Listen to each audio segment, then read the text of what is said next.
跟住咧就仲有10條，佢咧就問下面邊個 statement 係啱嘅。首先 A 嗰個咧就話呢一個係個 real number。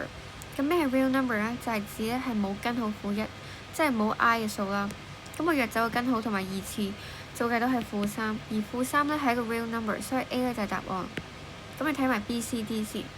B 咧就話呢個係 rational number。咁咩係 rational number 咧？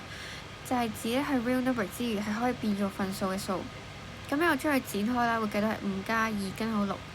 咁根號6咧唔係咩可以變做份數嘅數啦，所以咧 B 咧就係錯嘅。C 咧就話派嘅意思咧係個 rational number。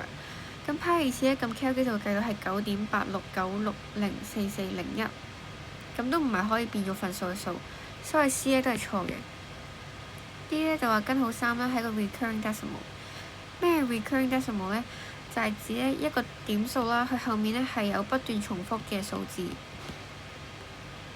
咁然之後你撳 Q 機咧，根號3你撳到咧係1.7320500808，你係見唔到一組不斷重複嘅數咯，所以 D 咧都係錯，答案咧就係 A 啊。